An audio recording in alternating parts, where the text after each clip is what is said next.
Time to talk some LSU football here at the Voice of College Football. Please like the video, share these videos out on social media. Even if you don't agree with me, subscribe. And best discussion, debate, and analysis of the game we all love. We got our guy Lon Philip Sullivan on the line from LSU Odyssey to help us break down the Tigers. There seems to be a story released about every day, Lon, on LSU football. A lot going on. Yeah, a lot of work in the portal. Of course, National Signing Day just ended. Got the class all together. Finally got the coaching staff all together. A lot of different things going on for LSU.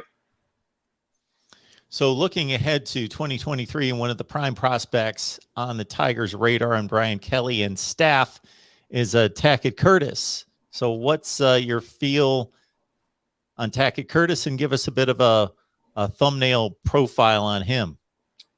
Tackett leading Manny High to the state title last year. He's a linebacker who's also been playing, everywhere from running back, even some quarterback this past year.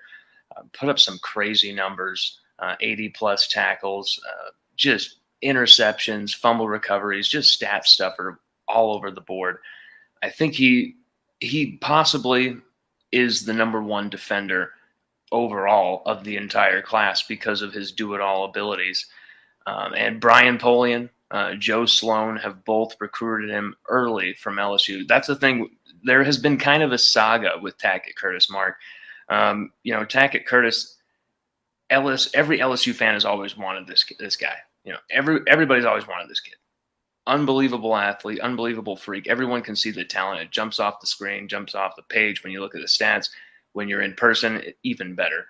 But LSU and Tackett Curtis kind of never could reach an impasse because LSU didn't recruit him hard enough. The prior regime under Coach Ed Orgeron barely showed him any attention. Blake Baker spent all of 30 seconds on the phone with him. That is directly from a source very close to Tackett, who's knowledgeable of his entire recruitment, even up till to this day, who told me at that time we did a piece called, the Tackett Curtis situation explained, to kind of clear some things up because he was becoming the target of some message board stuff where Louisiana faithful were thinking that he was turning his back on the state and wanting to go elsewhere, to Alabama, to Clemson, when in reality it was just that these schools were showing him attention and LSU wasn't. And now they are trying to right that wrong. Brian Polian came in hard and heavy with a re-offer, even though Orgeron had already offered him, before, back in 2021, late as always. But there was a definite move, definite focus on Tackett. Also having Joe Sloan, someone who has tight connections with his uncle, Jess Curtis, who's also his head coach there at Manny High. Brilliant coach. Really, really, really good guy as well, Jess Curtis. So he has that connection with Joe Sloan as well. So Joe Sloan seems to be taking over that recruiting. Fantastic recruiter. He's the new quarterbacks coach at LSU. Definitely recruiting out of position, but he's an all-arounder there. Curtis, 6'2", 218, fifth-rated linebacker in the country, according to 247 Sports. Top 5 player in the state, number 63 nationally, according to that 247 Sports composite. Lon Philip Sullivan's here, talking LSU football. Catch him on LSU Odyssey and get the deep dive on the Bayou Bengals right there. All right. We really need to dive into this coaching staff because obviously with a new head coach and Brian Kelly wanting to form his own staff, there has been quite the turnover. In particular, I know that there's a few guys that really stand out on both sides of the ball that have been added that impress you. Frank Wilson, he's the running backs coach, of course, with the on-field, but it's what he brings in the recruiting and behind the scenes culture that he builds there on staff in the program. He's done it. He's been proven at LSU before. Proven recruiter, National Recruiter of the Year from Rivals, ESPN, and Go 24/7, 3 different recruiting services. Even I think NFL.com even gave him National Recruiter of the Year one of those seasons. so many brilliant players came from him. Leonard Fournette, uh, Jarvis Landry, Odell Beckham Jr. The list goes on and on and on. So many high-powered classes from those years, 5-star after 5-star, and he's already proven dividends again.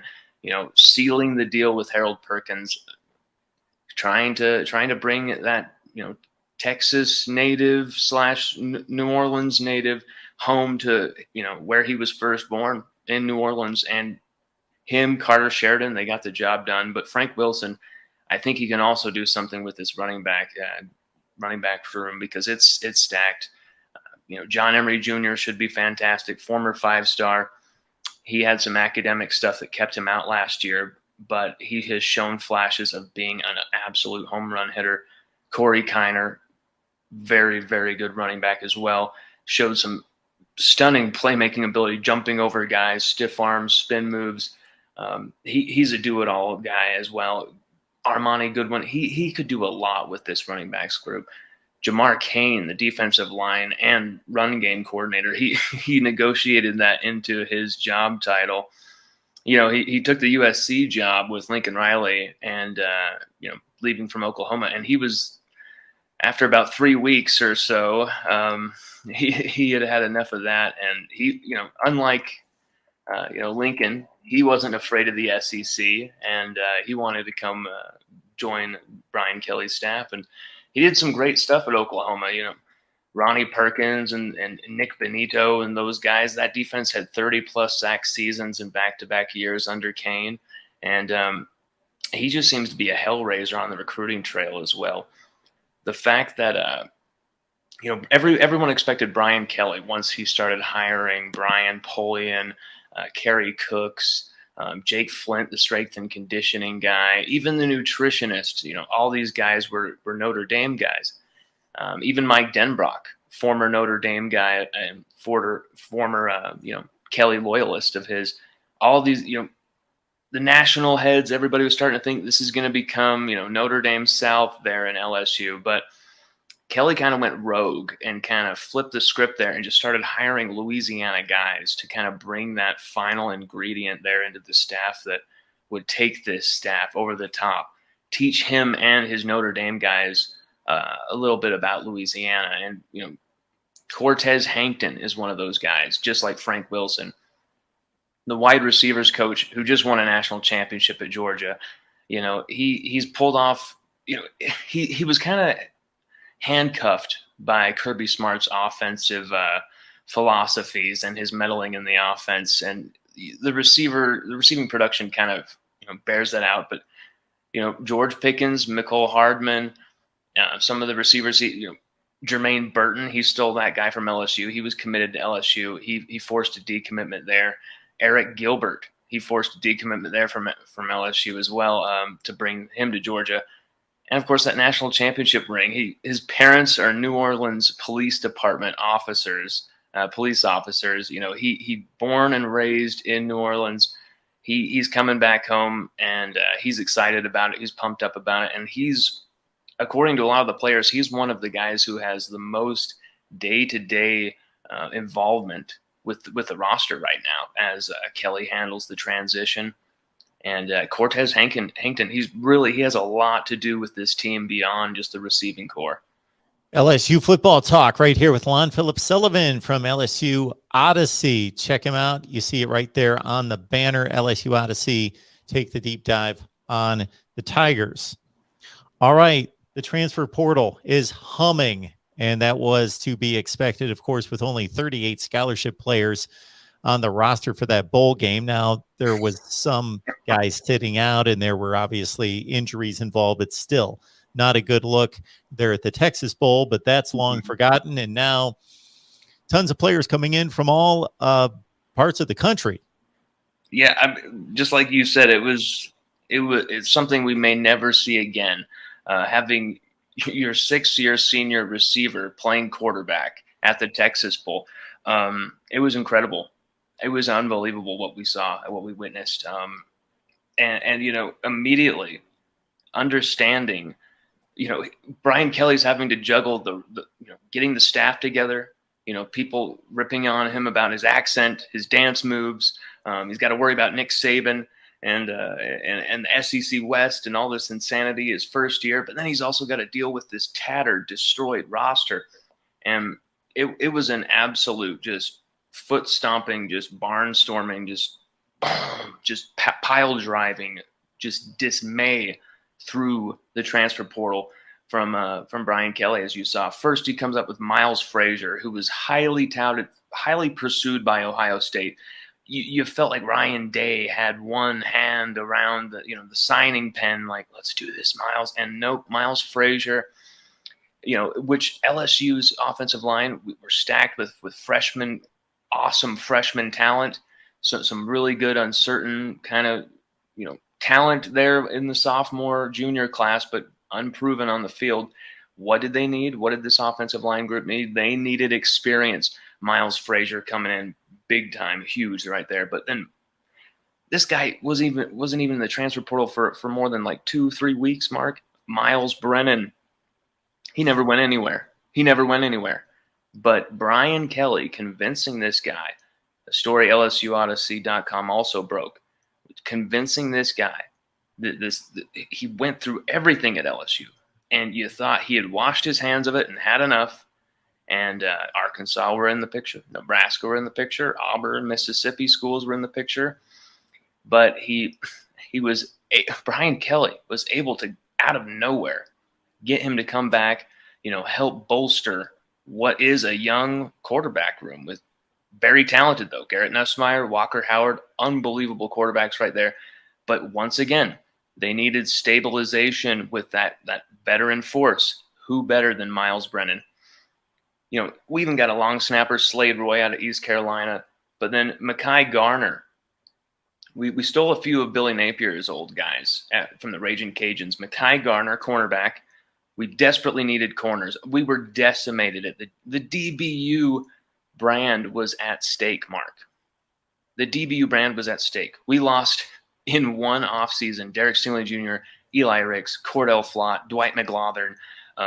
Who else? Who else did I forget? I mean, it's crazy. We lost all of those guys in one offseason, just unforeseen. And so to answer, we got Mekhi Garner coming out with Billy Napier, unbelievable. Joe Fouché, though, out of Arkansas. Storied career there at Arkansas. Unbelievable seasons there as a just a rocket launcher safety. But 1 year of eligibility, but he's a huge veteran presence that LSU needed there in the safety. But Greg Brooks Jr. as well from Arkansas. And once again, there's a Louisiana theme. Both Fouché and Greg Brooks Jr., New Orleans guys. I mean, Louisiana guys. You got Fouché from New Orleans, Greg Brooks Jr. from Harvey, and then, adding to it, another Raging Cajun, Kieran Lacey, also from Louisiana, leaves Napier's program at the receiver position, 10 touchdowns, 668 yards in two seasons. Kieran Lacey coming from the Raging Cajuns as well. Noah Cain, 5-star running back from Penn State. I mean, he had an unbelievable freshman year, 8 touchdowns, which was the all-time freshman scoring rushing record at Penn State. He had some injury issues, fell off, but Baton Rouge native coming home, huge plus for the LSU running back room, big time. And West Weeks, linebacker, who I covered a bunch of this kid and his brother Witt, because I was following a lot of Jake Johnson and Max Johnson's careers at Oconee High, and Witt and West were those trusty supporting role players who could both play receiver and linebacker adeptly. And Wes Weeks, this is a guy who Bronco Mendenhall, who helped in the development of Brian Urlacher and Kyle Van Noy at BYU as well. He knows what he's doing on the defensive side of the football. Bronco Mendenhall got him to Virginia, and he didn't play much, but West Weeks had as many pass breakups as any single LSU Tiger did in 2021 while playing freshman reps. 5. Condemnation of LSU's absolute ridiculousness on defense, but also proof of what Wes Weeks can do and his versatile nature. Jarek Bernard, Converse, an all Big 12 corner, being able to get him from a team that just went all the way to New Year's Six Bowl, on the cusp of college football playoff. Shreveport native as well. Once again, another theme here. Colby Fields, though, a Metairie native linebacker. This kid, I mean, when I first was looking into him, South Carolina only had 8 tackles as a freshman. When I was looking into him, I was blown away by all the film of his playmaking on the field, Mark, at the high school level. This kid was absolutely filthy. And I really think he can add something to LSU's linebacker core, which was, once again, we had 3 scholarship linebackers, 3 for that Texas Bowl. And Colby Fields, he adds to that, boosts that big time. Big time. So, of course, the addition of Harold Perkins. It's a lot to sort out between now and Florida State, September 3rd in the opener, but there's a lot of time. Brian Kelly knows what he's doing. I don't know that he gets enough credit for raising the Notre Dame standard to what we haven't seen since Lou Holtz was there in the early to mid 90s. So Brian Kelly comes in. Of course, there's more work to be done. I'm sure more player acquisition, but he's off to a great start with 13 transfers. And then, of course, the recruiting class for 2022. Got to catch up with LSU football. You got a great slice right here, but you get even more at LSU Odyssey with Lon Phillips Sullivan. Lon, we appreciate you stopping by, breaking things down for us. Hey, no problem, Mark. Take it easy. Go Tigers.